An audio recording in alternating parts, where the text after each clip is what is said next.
दोस्तों ऐसा पहली बार देखा गया है जब सरकार ने विपक्ष की खामियां गिनाने के चक्कर में अपनी ही सबसे बड़ी पोल खोल दी। ये बिरले देखा जाता है वैसे तो, लेकिन मध्य प्रदेश की बीजेपी सरकार ने इसमें भी नया कीर्तिमान कर दिया है। दोस्तों सीएजी यानी कैग की रिपोर्ट्स में केंद्र में कितने घोटाले हुए और केंद्र में कितनी केंद्रीय योजनाओं में कितनी अनियमितताएं पाई गई, ये बीते कुछ महीनों में बहुत बड़े बड़े खुलासे हुए, जिसका जिक्र कई बार किया गया और उसके जरिए सरकार पर तीखी आलोचना हुई। सरकार से कई सवाल पूछे गए, सरकार पर कई निशाने साधे गए। अब कैग का जिक्र दोबारा क्यों हो रहा है? क्योंकि यही कैग की रिपोर्ट मध्य प्रदेश को लेकर सामने आई है और आपको जानकर हैरानी होगी कि मध्य प्रदेश के डिप्टी सीएम ने विधानसभा सत्र में सदन के पटल पर वो कैग की रिपोर्ट रखी और बताया है कि भाई इतने से इतने साल के बीच में पीएम आवास योजना से लेकर बड़ी बड़ी योजनाओं तक में बहुत बड़ी अनियमितताएं पाई गई हैं। और पीएम आवास योजना में तो अनियमितताएं ऐसी दोस्तों कि आप सुनकर दंग रह जाएंगे, क्योंकि ये पहली बार नहीं है जब ऐसी अनियमितता का जिक्र किया गया है किसी राज्य में। इससे पहले भी ऐसी ही अनियमितताएं इसी योजना में कई बार पाई जा चुकी है, कई बार सामने आ चुकी है। लेकिन ये जो सामने आई है दोस्तों, ये जो घोटाला सामने आया है, ये घोटाला क्या कहता है, इस खबर में आपको मैं बताऊंगी। नमस्कार, मेरा नाम है जयंती झा और आप देख रहे हैं देश नीति।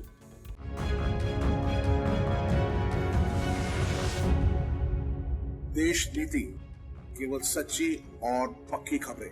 दोस्तों कुछ समय पहले हमने आपके साथ एक खबर साझा की थी और कई बार हमने एक खबर साझा की आपके साथ कि सरकार की योजनाओं का हवाला देते हुए कई लोगों को मुफ्त में घर बांट दिए गए, यानी उनका कोई पंजीकरण नहीं है, यानी रजिस्ट्रेशन नहीं है उस योजना के तहत, बावजूद इसके उनको घर बांट दिए गए, अमीरों को घर बांट दिए गए, जबकि पीएम आवास योजना के तहत वो नहीं थे।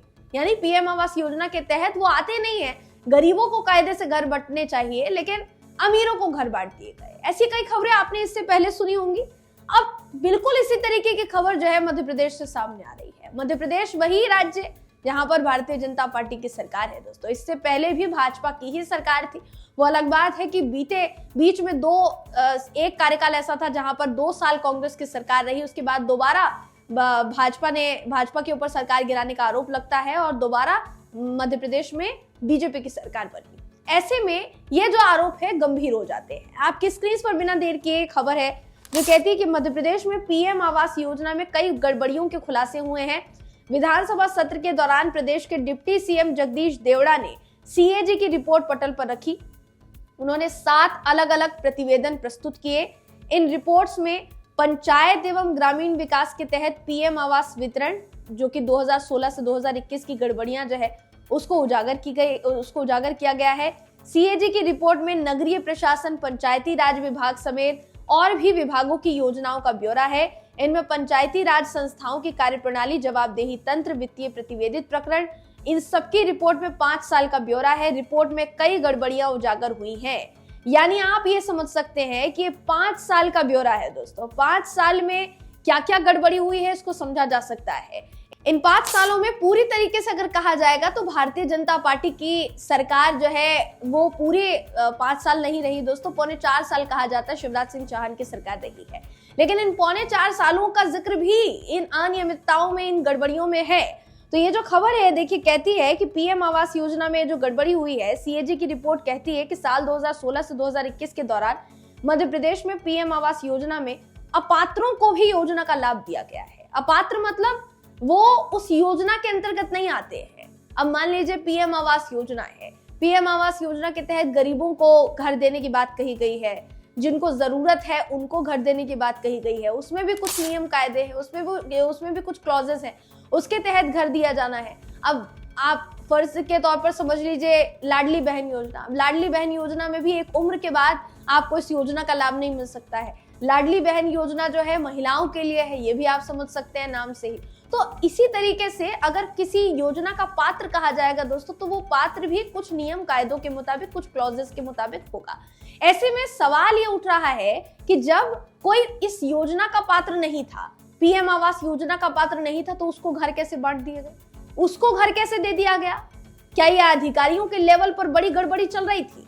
ये जो खबर है कहती है कई मामलों में एक एक परिवार को 3-3 बार पीएम आवास योजना का लाभ दिया गया है। आगे और सुनिए।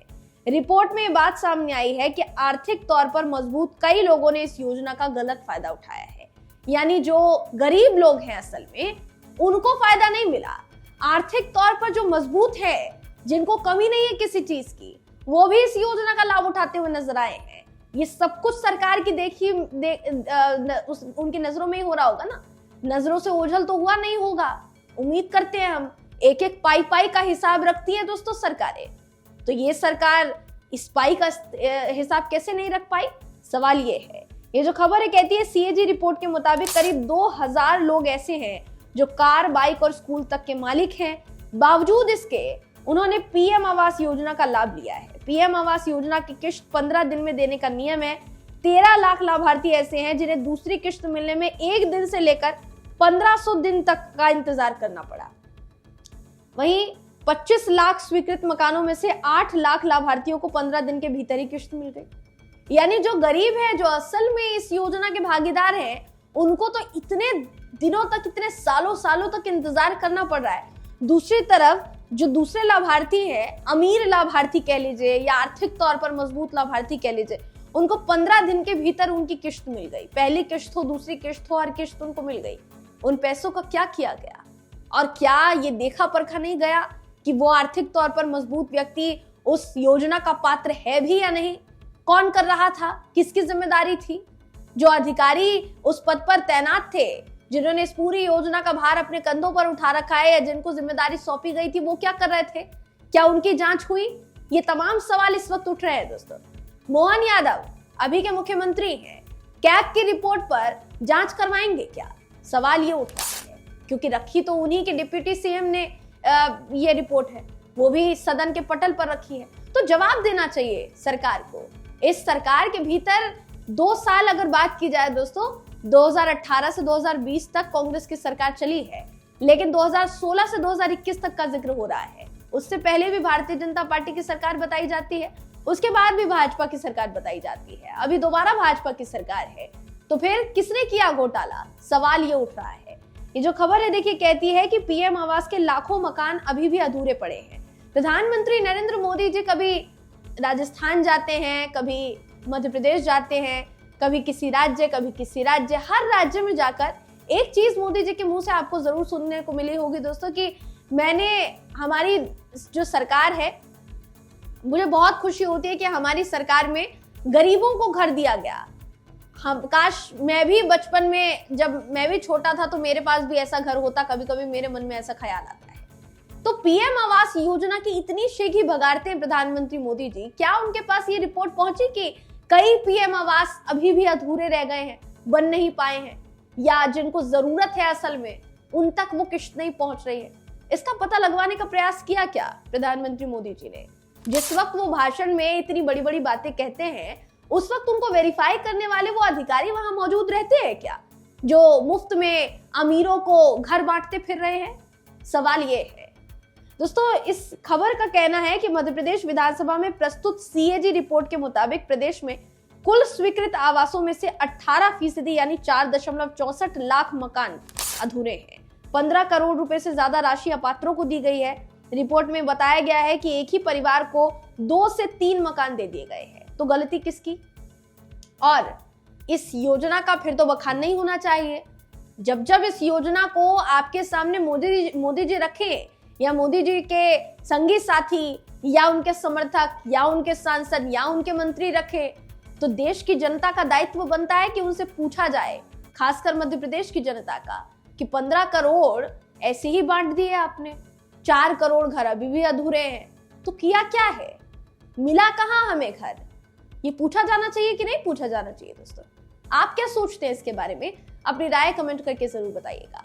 अगर आपको ये वीडियो पसंद आया हो तो वीडियो को लाइक कीजिए, शेयर कीजिए, चैनल को सब्सक्राइब करना बिल्कुल भी ना भूलें। फिर मुलाकात होगी आपसे अगली वीडियो में। तब तक के लिए नमस्कार।